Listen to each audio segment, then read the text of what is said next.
wil u uitnooi om saam met my die woord van die Here oop te maak by Psalm 49. Psalm 49, ons het laas Sondag aand genoem, dat ons vanaand na 'n onderwerp gaan kyk wat baie mense ongemaklik maak. Ander probeer dit net vermy. Daar is sommige wat daarna uitsien. En dit is die dood, die gedagte van die dood. Ons gaan Psalm 49, eintlik 'n aangrypende psalm wat baie dinge vir ons beskryf. En ons gaan dit saam lees. Psalm 49 vanaf vers 1. Vir die musiekleier van die kinders van Korag, 'n psalm. Hoor dit alle volke, luister alle bewoners van die wêreld. Geringes sowel as aansienlikes, tesame ryk en arm. My mond sal louter wysheid spreek, en die oordenking van my hart is net verstand. Ek sal my oor neig tot 'n spreek, ek sal my raaisel verklaar by die sieter. Waarom sou ek vrees in die dae van onheil, as die ongeregtigheid van my onderkruipers my omring? Die wat vertrou op hulle vermoë en hulle beroem op die grootheid van hulle rykdom. Niemand kan ooit 'n broer loskoop nie. Hy kan aan God sy losprys nie gee nie, want die losprys van hulle lewe is te kosbaar en vir ewig ontoereikend, dat hy vir ewig sou voortlewe, die vernietiging nie sou sien nie. Want hy sien, wyse manne sterwe, die dwaas en die onverstandige kom tesame om en laat hulle vermoë aan ander na. Hulle binneste gedagte is, hulle huise sal vir ewig wees, hulle wonings van geslag tot geslag, hulle noem die lande na hulle name. Maar die mens wat in aansien is, hou nie stand nie. Hy is soos die diere wat vergaan. Dit is die weg van die wat op hulle self vertrou, en van hulle volgelinge wat in hulle woorde 'n behaag het. Sela. So skape word hulle bestem vir die doderyk. Die dood is hulle herder, en die opregtes heers oor hulle in die môre, en hulle gestalte is daar vir die doderyk om te verteer, sodat daarvoor geen woning meer is nie. Maar God sal my siel loskoop van die mag van die doderyk, want hy sal my opneem. Sela. Wees nie bevrees as 'n man ryk word, as die rykdom van sy huis groot word nie. Want by sy dood sal hy van alles niks saamneem nie. Sy heerlikheid sal nie neerdaal agter hom aan nie. Al ag hy homself gelukkig in sy lewe, en prys hulle jou, omdat jy aan jouself goed doen. Tog gaan sy siel na die geslag van sy vaders, tot in ewigheid sal hulle die lig nie sien nie. Die mens wat in aansien is en geen verstand het nie, is soos die diere wat vergaan. Net tot sover ons voorlesing uit die woord van die Here. Ek gaan vra dat jy net so bly sit en dan bid ons saam. Hemelse Vader, U is die driemaal heilige God, die een wat dag en nag, oomblik vir oomblik toegeroep word deur die heilige engele wesens, dat U heilig, heilig, heilig is. Die hele aarde is van die heerlikheid vol. U is die opperwese van die heelal, die een voor wie elke knie van die wat in die hemel en die wat op die aarde en die wat onder die aarde is, gaan buig. Here, baie dankie dat ons U kan ken as die God van die heelal en ook ons verlosser wat ons losgekoop het deur die kosbare bloed, sodat ons U kinders kan wees. Dankie dat U 'n God van liefde is, wat omgee vir die mens wat U geskaap het. Dankie dat U woord vir ons leer dat U geen behaag het in die dood van die goddelose nie, maar daarin dat hulle bekeer en lewe. Dankie dat U mense wil red van die ewige verderf, die hel wat voor lê, wat geskape is vir die duiwel en sy engele, waar elke mens wat u verwerp ook eendag gaan opeindig. Here Jesus, baie dankie dat u beloof het, dat toe u net voor u sou weggaan, kort eintlik voor u weggaan, dat u gesê het vir die disippels, dat u gaan om vir ons plek te berei, en wanneer u klaar plek berei het, sal u terugkom, om ons te kom neem, sodat ons kan wees waar u is. Baie dankie vir die hoop, wat ons as die kinders het vir die ewigheid. Baie dankie, dat dit wat na die dood wag, nie iets is wat ons as die kinders hoef te vrees nie, maar dat ons kan uitsien na ewigheid by ons Here en ons Meester vir wie ons lief is, omdat u ons eerste lief gehad het. Baie dankie dat ons vanaand vir Dr. Andrea en u kan opdra, terwyl hy ook besig is met 'n sangdiens, dat u asseblief deur hom ook sal werk om u naam te verheerlik. Dankie dat ons vir die gemeente, vir hierdie week en die werksaamhede wat voor lê aan u kan opdra. Elke bidhuurgeleentheid wat gehou gaan word, of Bybelstudie, of evangelisasie opleiding, jongvolwassenes, of jeug, of verlewingsbidhure, elke liewe ding, Here, bid ons asseblief dat u naam verheerlik sal word deur die samekoms van u kinders, u woord wat gedeel word, en ons as u kinders wat leef as lig en as sout in hierdie afvallige wêreld. Here, ons wil bid vir die wêreldomstandighede wat aan die gang is, die oorloë in Israel en in ander dele van die wêreld. Here, ons as u kinders weet dat al hierdie dinge deur u woord geskryf is, dat hierdie dinge moet gebeur en gaan gebeur, dat dit alles vir ons tekens is wat uitroep dat u koms nader kom.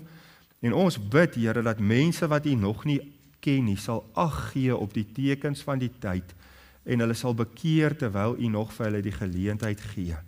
Terwyl ons dit vir ons bid, Here, wil ons tog vra dat u asseblief met mense sal wees wat geraak word deur die oorlog, mense wat geliefdes aan die dood afstaan, mense wat haweloos gelaat word deur missiele en bomme wat afgevuur word. Sal u asseblief in daai omstandighede ook mense na u self toe trek, dat hulle u sal leer ken en in u hoop sal vind, wat hulle andersins in daai omstandighede nooit sal kan hê nie.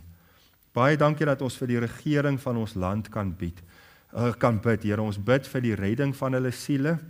Ons bid dat u asseblief sal help, dat hulle die werk sal doen waarvoor hulle aangestel is, dat hulle onregverdige win sal haat en 'n sin sal ontwikkel vir geregtigheid. En Here, ons weet dit kan u alleen in harte van mense werk. Ons bid daarvoor.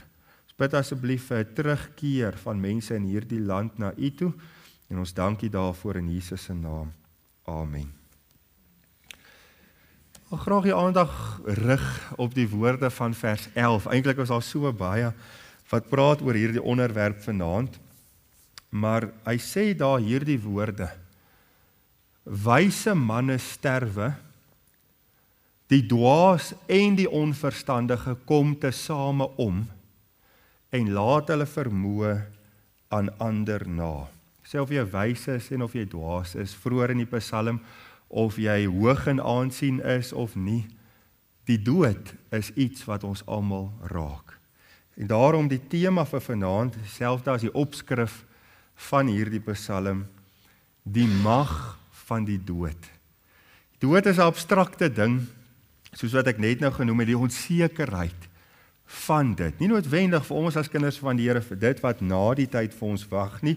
Die woord is daaroor baie duidelik, maar as mense dink aan die dood, is dit daai ongemaklike onderwerp baie keer wat mense net liewer nie aan dink nie, as om te veel aan te dink. En dan kom daar geleenthede wat ons gekonfronteer word met die werklikheid van die dood.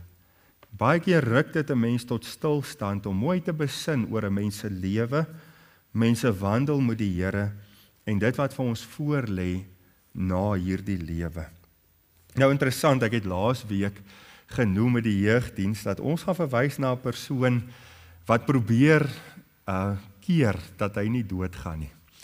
Dit is redelik op die nuus en sosiale media aan die gang. Die persoon se naam is Brian Johnson. Hy's 'n Amerikaner, hy's wat sy geboorteouderdom aan betref, so 47 jaar oud, min of meer as ek reg gelees het. Hy het in sy 30's 'n baie groot fortuin geld gemaak deur 'n besigheid, hy's 'n entrepreneur, ek weet nie wat vanaand met die tong aangaan nie, wat sy besigheid verkoop het, aan 'n groot besigheid aan eBay en miljoene dollars gemaak het. En hy het dit sy lewensdoelwit gemaak om veroudering wat die liggaam aanbetref eintlik stadiger te maak en te probeer heeltemal omkeer om uiteindelik deur die ontwikkeling van mediese wetenskap en allerlei toetse wat hulle doen en dinge wat hulle probeer uiteindelik die mens te kan help om net glad nie meer dood te gaan nie. Dit is sy doelwit. So hy het 'n verskriklike roetine. Hulle sê hy spandeer ongeveer $2 miljoen elke jaar. Ons het gesê so 35 na 40 miljoen rand afhangende van die wisselkoers wat hy elke jaar spandeer om te probeer hierdie projek van hom loods om nie te sterf nie. Sy hele lewe is daaraan gewy. Dis wat hy doen vir 'n lewe. Nou hy het 'n span van 30 personeel. Dit sluit in spesialiste, dokters, persoonlike fiksheidsinstrukteurs, professionele kokke wat vir hom kos voorberei, oefenprogramme voorberei, wat sy liggaam monitor, elke ding wat 'n mens basies kan meet hulle om te probeer keer dat hy nie uiteindelik sal doodgaan nie. Hy het 'n baie streng protokol ontwikkel waar hy 'n streng daaglikse roetine volg. Elke oggend 5:00 staan hy op en dan het hy 'n program wat hy volg. Ek gaan so 'n paar dinge net vir u noem, net om so 'n bietjie agtergrond te gee. So hy word 5:00 wakker, onmiddellik meet hy sy liggaamstemperatuur, net om te kyk of daar nie enige kwale is wat dalk kan broei nie, sowel as sy gewig, vetpersentasie, dit doen met sy spiere ook, sy voginhoud. Dan doen hy vir 5 minute asemhalingsoefeninge. Hy sit 'n baie skerp lig ook aan, omdat hy opstaan voordat die son baie keer op is, om sy liggaam half te laat wakker skrik. Hy staan ook nie op met wekkers nie, want hy sê dit steur net 'n mens sy rus. So hy word natuurlik wakker, maar in hierdie roetine het hy nou baie vaste roetine al ontwikkel. Dan sit hy haarserum in, wat probeer keer dat sy hare seker maar hou. Vir ons as mans is dit bietjie van 'n probleem soms. En dat dit ook beter werk, hy neem 'n groot klomp medikasie. Op 'n stadium het hy gepraat van so 120 pille 'n oggend. Ek het later gehoor dat hy baie van dit het hulle omgesit in 'n dingetjie wat hy kan drink, dat hy minder pille hoef te sluk in 'n oggend. Dan oefen hy vir 1 uur na 1 uur en 'n half elke oggend. Die suurstof, die lug in sy huis, soos in die lugkwaliteit word gereguleer dat dit skoon is. Hy het 'n hoë druk suurstofkamer waarin hy elke dag gaan sit met die hoë druk suurstof om sy selle en sy liggaam beter te maak. Daar's ook so 'n prentjie van dit wat hy elke dag in sit met die hoë druk suurstof en die druk om net sy selle en goed beter te maak. Hy is so erg oor hierdie projek dat hy op 'n stadium, is eintlik redelik kontroversiële ding gedoen het, waar hulle bloedserum oortappings gedoen het, dat sy seun, wat baie jonger as hy is, van sy bloed, hulle het van die, wat noem hulle dit, van die bloedplasma, oorgedra het na hom toe, en hy het sy bloedplasma nou weer oorgedra na sy pa toe, om sy gesondheid en sy goed te verbeter. Later het hy heeltemal sy bloedplasma vervang met iets wat hy gekry het, wat glo beter is as sy seun se plasma, en dit alles is daarop gerig om te keer dat hy nie sal doodgaan nie. Nou is die vraag, is dit moontlik? Gaan die mediese wetenskap so ontwikkel tot op 'n punt waar dood iets van die verlede raak? Nee, ons weet die Bybel is baie duidelik daaroor. En baie van die toetse en die goed wat hulle doen, kan dalk gesondheidsvoordele ontdek en mense kan dalk daarby baat. Maar daar gaan 'n dag kom wat ons die koerant opskrif gaan lees dat Brian Johnson gesterf het. Ons weet. Hierdie Psalm wys vir ons die werklikheid van die dood en die realiteit dat nie een van ons die dood kan vryspring nie. Nou moet ek hier net vooraf 'n subnota maak, net dit noem, u weet dat die woord sê daar is 'n groep mense wat die dood gaan vryspring. En dit is die groep gelowiges wat gaan leef op die oomblik wat Jesus sy bruid gaan kom haal. Paulus sê, ons gaan nie almal ontslaap nie, maar almal verander word in 'n oomblik en 'n oogwink. Maar ek praat nou nie van dit nie, as die Here Jesus sy bruid sou kom haal, daai groep mense wat die Here ken, gaan nie sterf nie, maar in 'n oomblik verander word en saam met hom wees. Maar ons praat van die normale reël van die lewe. Is daar nie een van ons, maak nie saak hoeveel geld 'n mens het, hoeveel vitamienpille jy drink, hoeveel slaap jy inkry, hoeveel suurstof jy inpomp of inasem, wat die dood kan vryspring nie. En daai ongemaklike realiteit is iets wat ons in die oë moet staar en oor moet besin, al is dit iets wat veral jong mense baie keer nie veel aandag aan gee terwyl 'n mens jonk is nie. Baie keer dink 'n mens, ja man, ek sal dink daaraan wanneer ek oud is. Die werklikheid is, jy het geen waarborg om te weet hoe lank jy nog sal leef voor daardie dag aanbreek wat die dood ook aan jou deur kom klop nie. So ons praat van die mag van die dood. Jy kan probeer wat jy wil om daai dag uit te stel, maar eendag gaan hy jou ook kom haal. Dis wat hierdie Psalm vir ons baie duidelik wys. Ons sien dit in vers 8 en vers 10. Jy sou sien vers 9 staan tussen hakies. Dis 'n parentese wat 'n bietjie ekstra inligting gee. As 'n mens om na die tyd lees, dan lees hy eintlik gemakliker wat hy bedoel daar. Hy sê hierdie woorde: niemand kan ooit 'n broer loskoop nie. Dan vra 'n mens, van wat loskoop? Hy sê hy kan aan God sy losprys nie gee nie. Prys van wat? Dan verduidelik hy dit verder, vers 10, dat hy vir ewig sou voortlewe, die vernietiging nie sou sien nie. Die gedagte wat hy daar sê, niemand kan enige bedrag geld betaal om jouself los te koop van die dood, dat jy nie sterf nie. Elon Musk, as ek reg gesien het laaste, is hy volgens beweringe die rykste persoon op aarde vandag. As hy alles wat hy het gegee het, elke sent wat op sy naam is, sou hy nie daardeur prys kom betaal om die dood vry te spring nie. Dit raak elkeen van ons. Dit laat 'n mens dink aan die woorde van Psalm 89 vers 49. Hoor hoe stel hy dit? Hy sê, watter mens leef daar wat die dood nie sal sien nie, wat sy siel sal kan red uit die mag van die doderyk. Daar's nie een persoon wat kan sê, ek sal die dood vryspring nie. Ons praat weer van die normale reël van die lewe as die Here sou vertoef om te kom. Hierdie Psalm gebruik 'n kragtige prentjie, soos 'n beeldspraak om hierdie realiteit te verduidelik.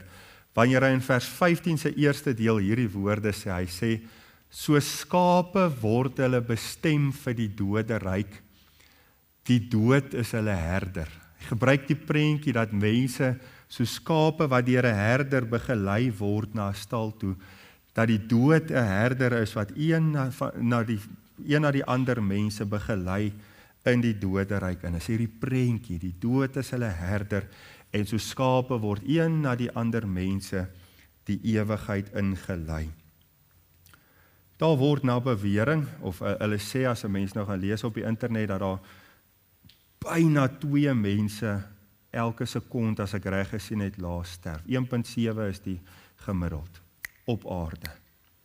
So amper 2 mense elke sekond wat hulle laaste asem uitblaas, wat die dood soos 'n herder opdaag en nog 'n persoon die ewigheid in begelei. En daarom is dit iets wat ons nie oë voor kan toeknyp en kan ignoreer solank ons hier op aarde is nie. So kom ons kyk na hierdie Psalm en wat ons daaruit kan leer oor die werklikheid van die dood. En ook, baie interessant, selfs in die Psalms in die Ou Testament, die inligting wat hy vir ons gee oor die ewigheid na die dood. So hy begin daar in vers 2 en 3, nadat hy gesê het wie dit geskryf het. Dit is 'n lied, onthou, dis vir die musiekleier van die kinders van Korag, sommer net noem, die Psalms wat deur die kinders van Korag geskryf is 'n verskriklike mooi groep Psalms in die Bybel. Maar dan sê hy hierdie woorde, hoor dit alle volke. So die Psalm begin met hierdie gedagte, hierdie boodskap is vir almal bedoel. Alle volke, luister alle bewoners van die aarde. Dit wat hy gaan aanspreek is relevant vir elke mens op die aardbodem. Dan sê hy geringes sowel as aansienlikes. Met ander woorde, boemelaars en konings, maak nie saak wie 'n mens is nie. Hierdie boodskap is relevant vir almal, tesame ryk en arm. Sien, wanneer dit kom by die onderwerp van die dood, dan maak dit op die einde van die dag nie saak, was jy ryk of arm, aansienlik of gering nie, dis iets wat almal van ons raak. Nou sê hy in vers 5, ek sal my oor neig tot 'n spreek, ek sal my raaisel verklaar by die sieter. So hy stel 'n spreek wat hy nou daar gaan stel, en nou 'n spreek is mos 'n bondige stuk wysheid wat oorgedra word, of 'n raaisel sê hy, sal hy met die sieter verklaar, en nou in vers 6 begin hy om daardie raaisel te stel, of eintlik die spreek, die wysheid wat hy wil deel.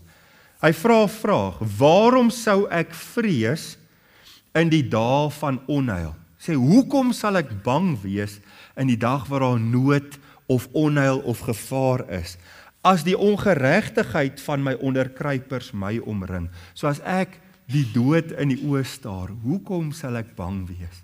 Gaan nou antwoord, dat as jy aan die Here behoort, jy nie hoef bang te wees vir die dood nie. Dan sê hy brei verder uit op hierdie onderkruipers, hierdie mense wat hom sy lewe bedreig. Hy sê, die wat vertrou op hulle vermoë, en hulle beroem op die grootheid van hulle rykdom. Nou, jy gaan net nou sien in die Psalm ook, hy beskryf 'n groep mense wat leef asof hulle vir altyd gaan bestaan. Wat leef asof hulle die dood nie gaan sien nie, asof hulle vir altyd net sal bly voortleef. En hierdie vraagstuk word by ons gelos. Moet ek vrees as ek die dood in die oë staar? Vir ons wat die Here ken, sal ons sien, hoef ons hoegenaamd nie te vrees nie. Die eerste gedagte van 2 in hierdie Psalm wat ons dan nou by stil staan, as ons praat oor die mag van die dood, is hierdie woorde, ons gaan almal sterf. Nou daai sterretjie wat bygesit is, die asterix, is net weer daai gedagte, as die Here sou kom voor dit, dan gaan nie almal in daai tyd sterf nie. Maar as 'n reël, as die Here vertoef om te kom, elke liewe een van ons wat vanaand hier sit, gaan iewers sterf. Daardie dag gaan aanbreek. En dis daai versies wat ons saam gelees het. Ek lees dit net weer, soos wat hy aangaan dan daar. Hy sê, niemand kan ooit 'n broer loskoop nie, hy kan aan God sy losprys nie gee nie, dat hy vir ewig sou voortlewe, die vernietiging nie sou sien nie. Niemand kan vir God 'n som geld aanbied, om daardeur homself los te koop, om nie te sterf nie. Nou vers 9, die parentese tussen daai 2 versies, sê hoekom? Hy sê, want die losprys van hulle lewe is te kosbaar en vir ewig ontoereikend. Geen som geld kan genoeg wees om iemand los te koop van die dood nie. Dis hoekom die losprys wat deur Jesus betaal het om ons los te koop van die dood, was nie 'n som geld nie, want geen geld is genoeg nie. Dis hoekom 1 Petrus 1 vers 18 en 19 dit so beskryf. Hy sê, omdat julle weet dat julle nie deur verganklike dinge, silwer of goud, aardse dinge soos geld, losgekoop is uit julle ydelle lewenswandel wat deur die Vaders oorgelewer is nie, maar deur die kosbare bloed van Christus, soos van 'n lam sonder gebrek en vlekkeloos. Goud sou dit nie doen nie. Silwer sou dit nie doen nie. Dit was die bloed van Jesus, sy lewe wat hy gegee het in die plek van ons sin, wat ons losgekoop het, dat ons vir ewig by hom kan wees. Dan sê vers 11, daai woorde wat ons in die begin gesê het, as ons sê dat die dood ons almal raak, dis onvermydelik, jy kan dit probeer uitstel, maar jy kan nie jou afspraak mis nie. Iewers gaan daardie dag kom, wat die dood aan ons deur gaan klop, sê in vers 11 hierdie woorde, want hy sien, wyse manne sterwe, die dwaas en die onverstandige kom tesame om, en laat hulle vermoë aan ander na.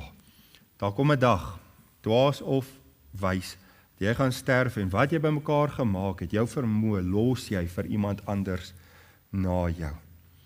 Romeine 5 vers 12 kleur vir ons verder hierdie gedagte in, as ons sê, ons almal word geraak deur die dood, ons kan dit nie vryspring self nie, sê hierdie woorde, daarom, soos deur een mens die sonde in die wêreld ingekom het, en deur die sonde die dood is 'n gevolg van sonde wat die wêreld ingekom het, dis waar dood ingekom het, en so die dood tot alle mense deurgedring het, omdat almal gesondig het. Dis hoekom almal van ons onderworpe is aan die dood, dat almal van ons gaan sterf is omdat die sonde die wêreld ingekom het en saam met dit die dood en dit raak almal van ons.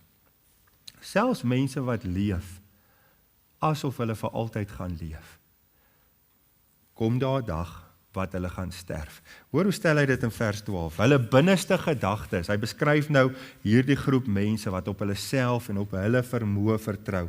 So die gedagtes in hulle binneste is as volg. Hulle huise sal vir ewig wees. Hulle dink ons sal net vir ewig aanhou bestaan. Hulle wonings van geslag tot geslag. Hulle noem die lande na hulle name. Is iemand wat regtig baie van hulle self dink en leef net. Dis soos die groot koppe van die wêreld wat dink hulle gaan leef tot in ewigheid. Mens dink amper as jy hierdie dinge lees aan iemand, wel sy einde het toe ook gekom, maar iemand soos 'n Robert Mugabe, dit aanhou leef het en geleef het asof hy net altyd gaan leef tot daardie dag aangebreek het wat hy ook gesterf het. Hy sê, maar die mens wat in aansien is, hou nie stand nie. Hy is soos die diere wat vergaan. Net soos 'n dier sterf, so breek 'n dag ook aan, dat elke mens, selfs die wat in aansien is, selfs die koningin van Engeland, elke mens kom daardie dag wat 'n mens uiteindelik sterf. Nou vat hy half hierdie gedagte so amper saam, dan sê hy, dit is die weg van die wat op hulle self vertrou. En van hulle volgelinge wat in hulle woorde 'n behaag het. Die einde kom vir hulle. Vers 15 brei uit. So skape word hulle bestem vir die doderyk, een na die ander word hulle in die doderyk inbegelei. Die dood is hulle herder. So hierdie gedagte, die dood raak ons almal. Ons kan dit probeer vermy, ons kan dit probeer uitstel, maar ons kan dit nie vryspring nie. Nie een van ons kan nie. Geen som geld kan jou loskoop dat jy nie hoef te sterf nie. Geen hoeveelheid enigiets anders wat 'n mens probeer kan dit verhoed nie. Dis die een gedagte, maar dan kom daar 'n draai, 'n wending in hierdie psalm waar sy fokus, as die psalm hier gestop het, dan was dit net 'n psalm oor die dood. Maar dan gaan die woorde aan, dan beskryf hy wat kom na die dood. En daarin sien ons die volgende gedagte. So die eerste is ons almal gaan sterf. Tweede gedagte, ons gaan nie almal na dieselfde plek toe wanneer ons sterf nie. Hoor hoe beskryf hy dit? 'n Mens kan nie dink die detail wat hier gegee word eintlik nie. So hy sê die begin van vers 15 hierdie woorde, so skape word hulle bestem vir die doderyk, die plek van die dode, die plek waar die siele heen gegaan het van almal wat gesterf het. Dan sê hy die dood is hulle herder, en dan hoor hierdie woorde, en die opregtes, dis 'n ander groep as hierdie wat op hulle self vertrou, heers oor hulle in die môre. Kan jy sien, na die dood sê hy, daarso is 'n môre, daar's 'n ewigheid na dit wat voor lê. En dan sê hy, kom hy terug na hulle toe, so hy noem net iets van die opregtes wat gaan heers in die hiernamaals, in die ewigheid, en dan sê hy hierdie woorde, dan kom hy terug na hierdie mense wat op hulle self vertrou en nie op die Here nie, en hulle gestalte is daar vir die doderyk om te verteer, sodat daarvoor geen woning meer is nie. Die doderyk word op verskeie plekke in die woord na verwys as die plek van vertering. Nou as hierdie psalm, dit lyk amper asof hy sê, verteer totdat dit verby is, maar hy wys net nou, dit hou nie op nie, dit gaan aan. So ons sien die gedagte baie duidelik dat, hoewel almal se lot in 'n sin dieselfde is, dat almal gaan sterf, of jy 'n kind van die Here is of nie, in hierdie lewe as die Here vertoef om te kom, is die eindbestemmings baie beslis nie dieselfde nie. Daar's 'n groep wat gaan heers in die môre, in die ewigheid wat aanbreek, en daar's 'n groep wat verteer gaan word in die doderyk. Laat 'n mens dink aan so 'n bietjie meer wat die Here Jesus uitgebrei het oor hierdie gedagte van die doderyk en die plek van vertering. In Lukas 16, met die verhaal van die ryk man en Lazarus, waar ons die volgende paar verse saam lees. Hy sê, en toe die bedelaar sterf, verwysende na Lazarus, is hy deur die engele weggedra na die boesem van Abraham. Abraham, die vader van die geloof, hy's na hom toe, en dit is waar hy toe nou was. En die ryk man het ook gesterwe en is begrawe, en dan hierdie woorde, en toe hy in die doderyk sy oë ophef. Dit is skrikwekkende woorde vir mense wat hulle self probeer oorreed dat die dood net eenvoudig die einde is. Daar's baie mense, ateïste vandag, wat glo as jy sterf, gaan jou laaste asem by uitblaas, jy gaan doodgaan, jy gaan net ophou bestaan en daar's niks hierna nie. Soos wat daar niks was voordat jy gebore is nie, of voordat jy ontwikkel het of gevorm is nie, glo hulle daar's net niks na hierdie lewe nie. Maar dink die ontnigtering vir so iemand as hulle sterf, hulle word begrawe, maar hulle maak hulle oë oop na hierdie lewe in die doderyk. En dan sê hy hiersom, terwyl hy in smarte was, dis 'n verskriklike plek van vertering, sien hy Abraham van ver af en Lazarus aan sy boesem, en hy roep en sê, Vader Abraham, wees my barmhartig en stuur Lazarus, dat hy die punt van sy vinger in water kan insteek, ek sou bly is water vanaand, en my tong verkoel, net 'n druppeltjie, want ek ly smarte in hierdie vlam. Bietjie meer inkleer oor wat wag vir die ongelowige na hierdie lewe. Dis 'n plek van smart, dis 'n plek van vlamme wat nooit ooit ophou nie. Die werklikheid dat die dood eendag aan ons deur gaan kom klop, behoort 'n mens wakker te maak om te besef, ek moet my saak met God regmaak voordat ek 'n ewigheid ingaan en by daardie plek opeindig. Hy vra toe mos vir daardie ding, dat Lazarus net sy tong verkoel met water, maar Abraham antwoord, kind, onthou dat jy jou goeie dinge in jou lewe ontvang het en Lazarus die slegte, en nou word hy getroos vir iemand wat in Christus sterf is, die ewigheid plek van troos, maar jy ly smarte.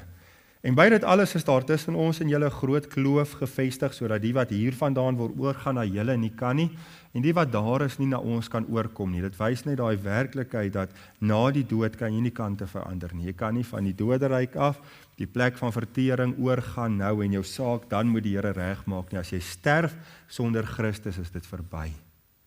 Daar is nie weer kans om reg te maak na hierdie lewe nie.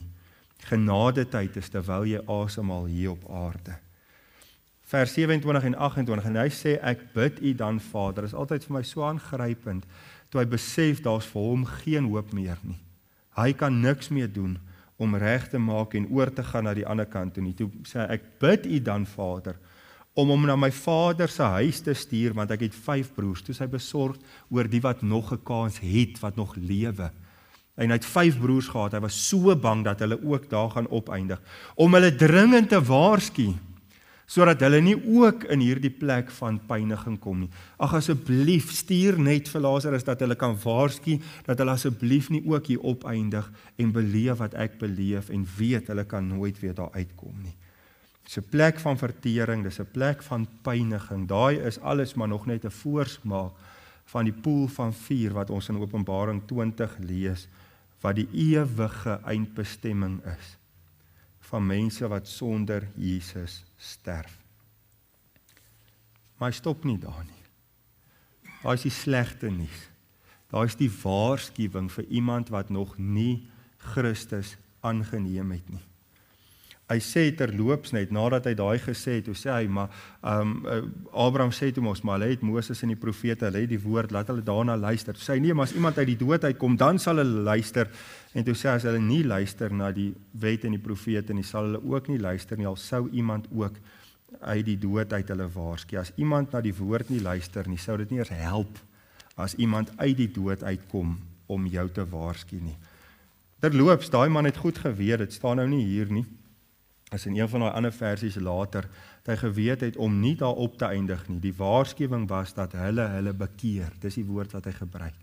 Draai van hulle sonde na God toe, sodat hulle nie daarop eindig nie. Hy het geweet wat hy moes doen, hy het dit net nie gedoen, terwyl hy geleef het nie. Maar in elk geval die goeie nuus, die Psalm draai vers 16, hoor van die soetste woorde wat op 'n mens se ore kan val, is daardie woorde vir 'n kind van God, waar hy sê, maar, hy het nou net gepraat van die wat op hulle self vertrou, wat sterf sonder God, wat verteer word in die doderyk, maar God sal my siel loskoop uit die mag van die doderyk, want hy sal my opneem. Ek sal nie daar bly nie, ek sal nie daar verteer word nie, ek weet, God gaan my kom uithaal. Dis wat hy skryf, die psalmskrywer, die kinders van Korag wat aan die woord is. Hy sê, ek weet, die Here sal my uithaal, en hy sal my na hom toeneem. Nou onthou, hierdie was in die Ou Testament, dis voor Jesus aan die kruis gesterf het, die dood oorwin het, en die wat aan hom behoort, saam met hom paradys toe geneem het in die derde hemel. Daar was die hoop, die doderyk gaan nie my ewige eindbestemming wees nie. God sal my kom uithaal. Dit herinner ons aan die pragtige belofte van Hosea 13 vers 14, waar die Here aan die woord is en sê, uit die mag van die doderyk sal ek hulle loskoop. Hy sou die losprys betaal. Onthou wat is daai prys? Is nie silwer of goud nie. Jesus sou met sy lewe betaal om ons uit die mag van die dood, uit sy kloue te kon loskoop. Ek sal hulle verlos van die dood. Dis God se belofte. En dan vra hy daai woorde, dood, waar is jou pestilensies? Doodryk, waar is jou verderf? Daai woorde wat in 1 Korintiërs 15 weer aangehaal word, wanneer hy terugkyk na Jesus se kruisdood en opstanding, waar hy sê, die dood se angel is uitgehaal. Dit wat die dood vreesaanjaend maak, is verwyder deur Jesus se kruisdood vir ons. Die dood is, soos ons een kerkraad broeder vanaand in die konsistorie genoem het, is net 'n poort vir 'n kind van die Here, die ewigheid in na Jesus toe. Die dood vir 'n kind van God na Jesus se opstanding is soos 'n by sonder 'n angel. So wanneer hy sê die dood se angel is uitgehaal. Hy kan ons nie meer skade, ewige skade aandoen nie. Dit bly 'n vyand, die Bybel sê, dis die laaste vyand wat oorwin word, is die dood. Maar vir ons is dit 'n deurgaan die ewigheid in om by Jesus te wees. 2 Timoteus 1 vers 10 gebruik hierdie pragtige woorde waar hy praat van die genade van God, sê hy daar, maar wat nou geopenbaar is. Dis nou geopenbaar deur die verskyning van ons verlosser, Jesus Christus. So God se genade is aan ons geopenbaar deur Jesus wat gekom het. Hoor hierdie woorde, wat die dood tot niet gemaak het, en die lewe en die onverderflikheid aan die lig gebring het deur die evangelie. Het praat van die ewige lewe wat Jesus vir ons kom bring het. Dat die dood nie meer iets is wat ons hoef te vrees, dat ons die hoop het van 'n ewigheid by hom in sy teenwoordigheid. Dis in die lig daarvan wat Paulus kon skryf hierdie woorde, want vir my, in Filippense 1 vers 21 en 22, vir my is die lewe Christus en die sterwe wins. Mens kan nie dink nie, hy sê die dood is eintlik wins. Dis 'n goeie ding, want dan weet hy, is hy by die Here. So hy sê, maar as ek in die vlees moet lewe, as ek nog moet leef hier op aarde, dan beteken dit vir my vrugbare arbeid. Dis goed, as ek hier is, kan ek werk vir die Here. En wat ek sal kies, weet ek nie. Hy sê as hy moet kies tussen bly op aarde en werk vir die Here, of sterf en wees by die Here, hy sê hy weet nie wat om te kies nie, want albei is aanloklik. Maar dan sê hy, want ek word van weerskante gedring, hy het 'n begeerte om by Jesus te wees. Hy sê ek het 'n verlange om heen te gaan en met Christus te wees, want dit is verreweg die beste. Iemand kan net so van die dood praat, as jy weet, sekerheid van saligheid het wat jy in Jesus het. Dit sê ek kan nie wag om hierdie lewe te verlaat en by Jesus te wees nie. Hy sê maar om in die vlees te bly is nodiger om julle ontwil. Hy sê ek weet ek het nog werk wat ek moet klaarmaak, maar ek wil so graag by Jesus wees. So die sterwe is vir ons 'n wins. Die dood is nie iets om meer te vrees nie. Dis daai twee kante. So ons het gesien, die eerste gedagte was, ons almal gaan sterf. Ons kan dit nie vryspring nie. Tweede gedagte, ons gaan nie almal na dieselfde plek toe na die dood nie. So sommige wat die vertering gaan smaak, vir ewig en altyd afgryslike smarte gaan beleef. En daar's ander wat ewige heerlikheid by Jesus gaan beleef. En nou vat hy die Psalm saam en hy gee eintlik 'n opsomming, 'n antwoord op hierdie vraagstuk wat hy in die begin gestel het, waar hy sê van vers 17 af: Wees nie bevrees as 'n man ryk word, as die rykdom van sy huis groot word. Jy moenie bekommerd wees, veral as hy praat in die konteks van hierdie Psalm, mense wat ander verdruk, mense wat ander leed aandoen, moenie bekommerd wees nie, hou 'n ewigheidsperspektief. Hy sê, want by sy dood, en ons het klaar gesien, die dood gaan hom ook omhaal, sal hy van alles niks saamneem nie. Dit is die groot ding wat ons moet besef en moet onthou wanneer ons praat oor die dood. Jy kan niks saamvat nie. Kan jou besitting saamvat nie, jy kan nie jou rykdom saamvat nie, kan nie jou huis of jou kar saamvat nie. Niks van jou besittings kan saamgaan nie. Hy sê sy heerlikheid sal nie neerdaal agter hom aan nie. Hy kan nie sy skatte saamvat nie. Hy kan nie sy aansien saamvat na die plek toe waarheen hy op pad is wanneer hy sterf nie. Nou sê al ag hy homself gelukkig in sy lewe. Al gaan dit goed, al het hulle alles wat hulle hart begeer in hierdie lewe sonder God. Hy sê en hoor hier verander hy hom so 'n bietjie. Hy sê en prys hulle jou. Dis amper asof hy nou in die eerste persoon begin praat, of tweede persoon, hy praat met die persoon van wie hy nou hierso praat. Al prys hulle jou, omdat jy aan jouself goed doen. Dit gaan goed met jou, finansiëel gaan dit goed. Dit lyk net asof alles wat kan reg gaan in hierdie lewe vir jou reg gaan. Tog gaan sy siel na die geslag van sy vaders. As sy liggaam sterf, onthou die dood is daai oomblik wat die liggaam geskei word van die siel, die gees, die innerlike, die uiterlike, die liggaam verlaat. Hy sê dan gaan sy siel na die geslag van sy vaders, daar waar almal ook heen gegaan het wat gesterf het voor hom. Hoor hierdie woorde, tot in ewigheid sal hulle die lig nie sien nie. Dit gaan nooit beter gaan nie. Dit gaan nooit draai nie. Probeer baie keer so by myself indink, die gedagte van 'n ewigheid, soos wat die woord van God van praat, dat die hel, die poel van vuur, vir ewig en altyd is. Hoe dit moet wees, as 'n mens dink aan die gedagte, as jy dink aan vlamme, iemand wat sterf in vlamme, dis 'n verskriklike dood, ek praat nou van hier op aarde, maar jy brand en brand, totdat jy uiteindelik sterf en dis verby. Maar daar kom nooit 'n punt waar jy sterf in die hel, waar dit ophou nie. Daar's nooit 'n breek nie, dis nie, sê altyd soos 'n 8 tot 5, waar dit rof gaan en dan kan jy gaan rus. Nee, daar's nooit rus nie. Nooit beterskap nie, nooit wat jy 'n sluk water wees op, nooit wat daar 'n draai gaan kom, verligting of enige hoop nie, dis vir ewig en altyd te laat. As ons hierdie goed onthou, hoekom is ons nie meer ernstig wanneer ons die goeie nuus van Jesus met mense deel nie? Behoort hierdie ons nie te beweeg om die erns van hierdie dinge te onthou, wanneer ons dink aan geliefdes dalk wat die Here nog nie ken nie, meer ernstig te bid vir hulle nie.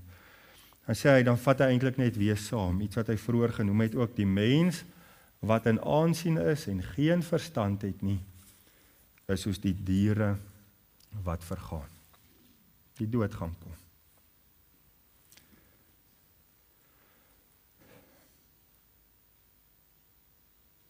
Ons kan probeer wat ons wil. Eet gesond soveel jy kan. Moenie oor die spoedgrens gaan en onverskillig ry nie. Doen wat 'n mens kan, doen wat jy wil. Een dag is een dag.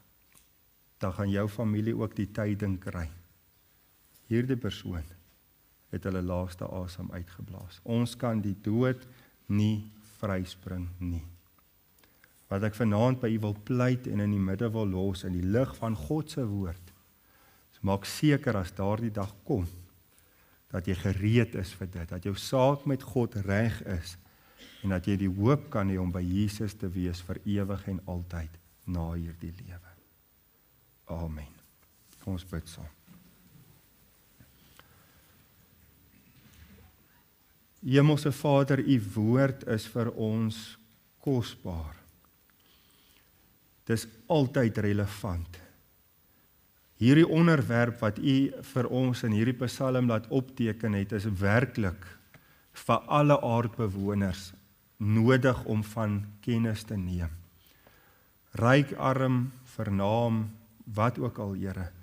Ons weet u woord is baie duidelik dat ons nooit 'n punt gaan bereik, selfs met die ontwikkeling van die mediese en die mediese wetenskap, wat die dood vir die mensdom iets van die verlede gaan raak in die lewe nie. Die dood is met ons en ons moet dit in die oë staar. En ons kan dit net doen, Here, met die hoop as kinders van God, van 'n ewigheid hierna by U. Dankie vir die hoop wat ons het. Sal U ons help om hoopdraers ook te wees in hierdie wêreld, wat vir ander hierdie wonderlike boodskap kan oordra. Ek wil bid, Here, as daar vanaand in hierdie gehoor dalk iemand is, wie se saak met U nog nie reg is nie, iemand dalk wat inskakel en saam luister, wat nie die sekerheid het dat hulle Jesus vertrou het, om hulle te red van hulle sonde en die ewige hel nie, bid ek dat hulle sal roep na U vir redding, dat hulle sal bekeer, en ook die hoop en die sekerheid van die ewigheid by U kan kry.